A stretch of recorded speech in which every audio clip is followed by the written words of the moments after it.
bulan itu Pak, yang kami belum. Ya, lihat ya. Coba saya minta Senin Pak.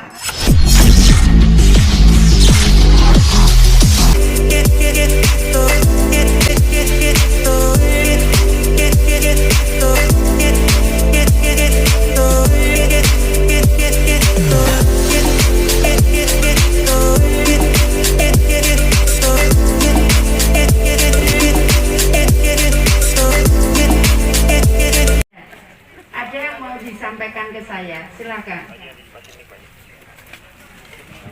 Ya, silakan Ibu. Kita munduran lagi. Ya, munduran lagi. Kita munduran lagi. Siap. Siap, mundur. Oke, Bang, munduran lagi. Kurang dapat bantuan, saya nggak dapat Bu. Sudah berapa tahun saya usaha nggak dapat apa-apa. Itu aja. Oke, Pak, munduran lagi, Pak. Maksudnya nggak dapat bantuan gitu kan? Oh ya. Saya mohon maaf bahasanya nggak gitu. Sebetulnya nanti Pak Bupati yang usulkan. Nanti mungkin teman-teman Pak Penny sama Pak ya Hadi coba dicek. Kan Pak Ketua. Mungkin ada lagi nanti Pak Hadi sama Pak Penny biar ngecek. Ibu bawa KTP kan? Nanti biar difoto kita cek. Ada yang lain silakan Ibu. Bu, ini tentang suami saya. Suami saya seorang nelayan, tapi selama menjadi nelayan tak pernah dapat bantuan apapun dari pemerintah. Hanya itu yang bisa saya sampaikan. Assalamualaikum warahmatullahi wabarakatuh. Jangan nangani. Ya nanti kalau Ibu bawa KTP biar dicek. Ada yang mau disampaikan lagi silakan. Ya. Jangan dekat diri. Tuh nutup gitu. Dari Google Tentram yang melayani bantuan sosial. Nah, selama ini masih kami paling rusak.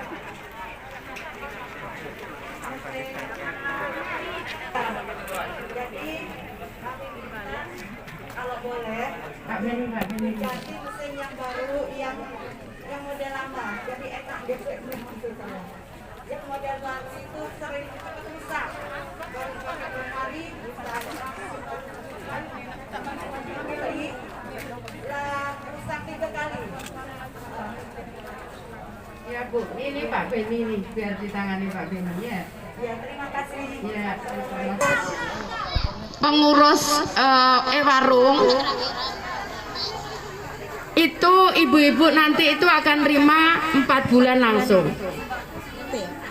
2 bulan November Desember plus ekstra 2 bulan. Nah, masalahnya Bu, kalau Ibu layani dengan ibu-ibu layani dengan barang, takutnya busuk.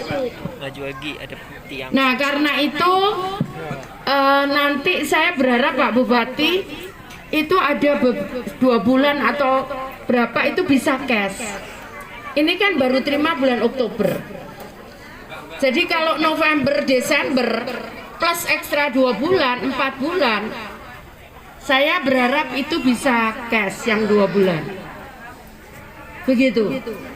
Ya Pak Bupati, soalnya takutnya mereka terima barang rusak nanti kalau 4 begitu. Dan itu boleh di Perpres itu boleh terima bantuan berupa cash dan atau barang, boleh itu.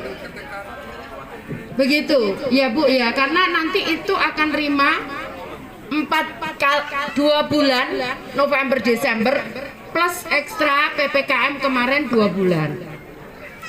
2 bulan itu Pak, yang kami belum. Ya, lihat ya. Coba saya minta Senin Pak Asap nggak usah ikut, Pak Beni ngerapatkan itu di sini ya. Ya dengan bank. Banknya apa ya? BNI, RI, BRI, oke. Ada yang mau disampaikan ke saya lagi, silakan. Assalamualaikum warahmatullahi wabarakatuh. Sana yang di sebelah sana ya. Dan atas saya cuma itu mau bilang bantuan PPKM itu saya nggak pernah dapat. Jadi saya mohon minta bantuannya, bukannya apa, karena kan kemarin kita sempat ngelaporin sama RT, katanya itu dari atas, katanya nggak bisa Bu kita semena-mena, sedangkan kami kan di situ tetangga-tetangga banyak yang dapat. Selama pandemi saya nggak pernah dapat itu Bu. Jadi hanya itu keluhan, sedangkan saya maaf promosi dikit, hidup sendiri harus menghidupi anak-anak saya.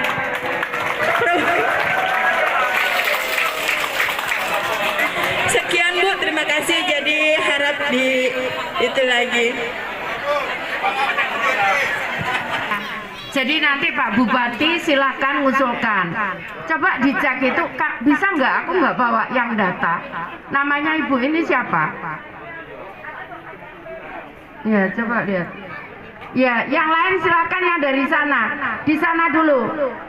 Di sana dulu. Saya seorang janda anak 6.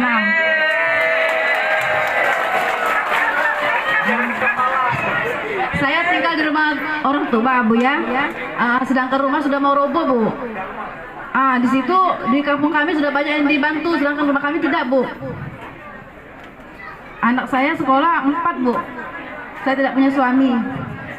Sedangkan di rumah saya tinggal sama seorang abang yang bisu. Itulah Bu keluhan saya Bu. Pak Ari, tolong ini. Sekian dan terima kasih Bu ya. Ada enggak ini Ibu ini untuk rutilahu nanti bisa ya.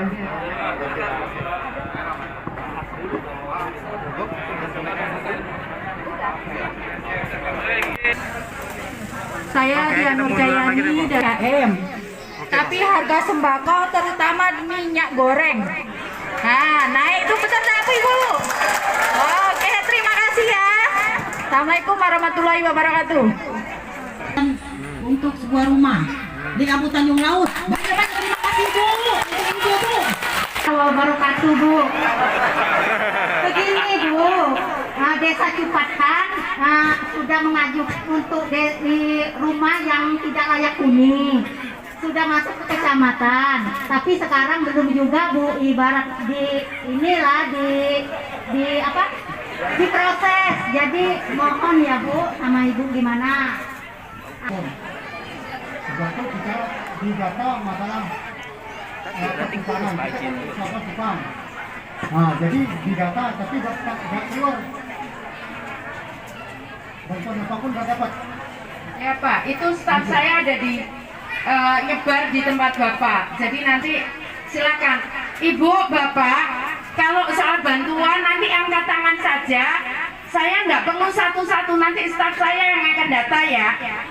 Ya kalau semua nanti ngomongnya sama, kecuali ada yang berbeda tadi seperti yang sekolah itu, nanti silakan disampaikan. Tapi kalau yang bantuan nanti staf saya akan mendata. Ibu angkat tangan saja masalah bantuan, nanti staf saya akan mendata. Ya Bu? Ya? Setuju ya? Oke, nanti keburu maghrib soalnya takutnya. Ya?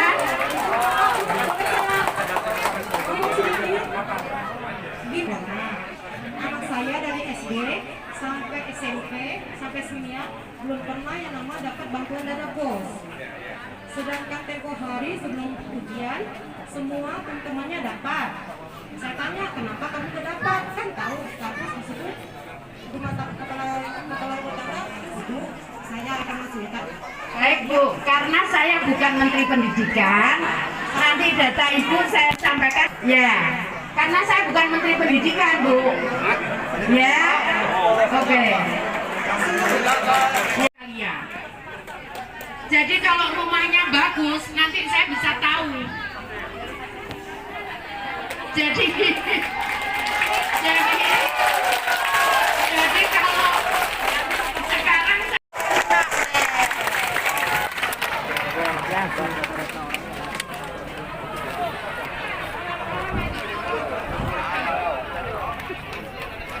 silakan Sos. Siap, siap. Udah belah sini aja. Penerjemah Translate ya? penerjemahan. Iya. Enggak apa-apa. Iya. Izin Bu, Dari belakang. ini kan tadi udah diskusi sama masyarakat, tampaknya banyak keluhan tentang bantuan sosial kita Bu. Seperti apa Bu tanggapannya tentang bantuan Ya, sosial? yang pertama saya harus jelaskan sesuai dengan Undang-Undang Nomor 13 Tahun 2011 bahwa tentang fakir miskin itu data itu dari daerah. Jadi kami sebetulnya terima dari daerah. Kalau ini staf saya nanti mendata itu juga kita akan sampaikan ke daerah. Daerah kemudian baru mengusulkan kepada kami. Karena data itu kewenangan daerah. Ya. Itu yang pertama. Nah, kemudian yang kedua, kalau itu menyangkut bantuan dan sebagainya. Kalau untuk nyangkut pendidikan, sebetulnya saya akan sampaikan itu ke Pak Mas Menteri Pendidikan untuk tindak lanjutnya. Sedangkan memang di Kementerian Sosial itu nangani untuk disabilitas. Mereka punya hak untuk juga mendapatkan pendidikan yang layak. Karena itu tadi saya sudah sampaikan ke Pak Bupati, kami siap seandainya melatih guru-guru itu untuk bagaimana bisa bagaimana menangani pendidikan untuk anak berkebutuhan khusus atau anak-anak disabilitas. Karena biasanya memang kalau SD itu kalau dia sekolah SLB itu bisa biasanya satu kabupaten hanya satu, sehingga jaraknya cukup jauh.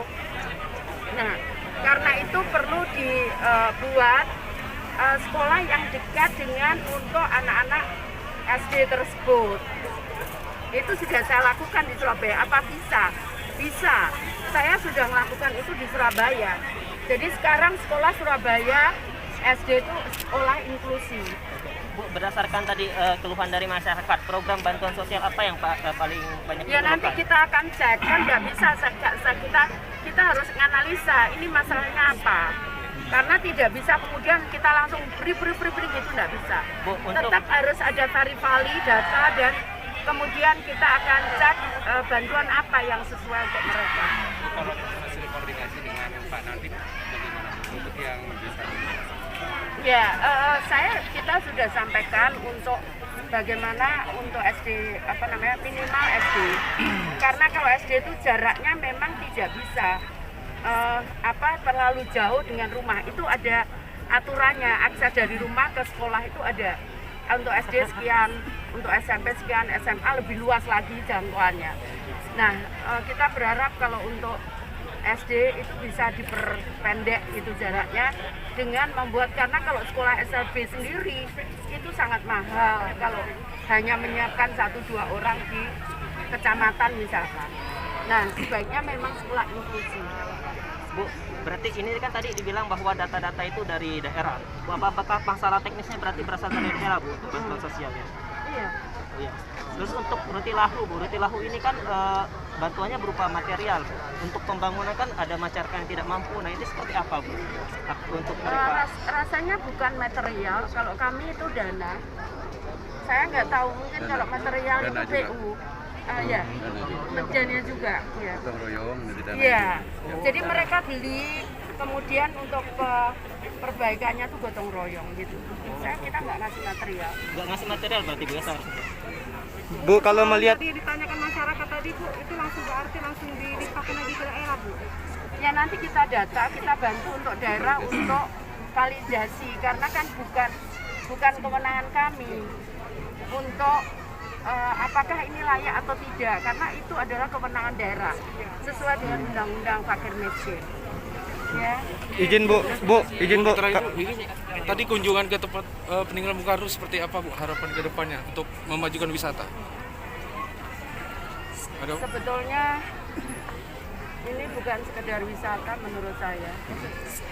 Itu adalah salah satu sejarah yang sebetulnya itu kalau kita bisa rangkai sejarah itu, maka mengajarkan, terutama mengajarkan untuk kepada anak-anak bahwa perjuangan itu tidak mudah saat itu, supaya mereka tidak gampang menyerah. Karena kalau mereka sedikit kena, mohon maaf, itu anak-anak menyerah, maka dia tidak akan bisa survive ke depannya. Jadi yang kita ajarkan, seorang Bung Karno, Presiden Republik Indonesia saja dibuang saat beliau saat memperjuangkan kemerdekaan. Jadi artinya tidak mudah. Tapi anak kita harus ajarkan itu supaya anak-anak tetap kuat dengan segala permasalahan kalau yang terjadi selama proses dia belajar, selama proses dia berjuang untuk mencari kehidupan yang lebih baik. Ini yang harus kita ajarkan. Ada beberapa pertanyaan ke saya, kenapa saya katakan demikian. Banyak Bu, ini banyak anak sarjana muda, sarjana gitu, yang masih menganggur. Ya, kenapa kita tidak berjuang untuk menciptakan pekerjaan sendiri? Karena tidak bisa segala sesuatu datang tiba-tiba.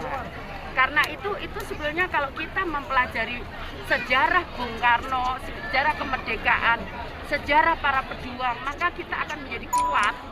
Karena memang tidak mudah untuk memperjuangkan sesuatu. Dan kemudian saat itu kita tahu kan, saat kemudian kita mau merdeka aja sulitnya setengah mati. Nah, kemudian kenapa kita butuh merdeka? Supaya kita bisa bersekolah. Itu yang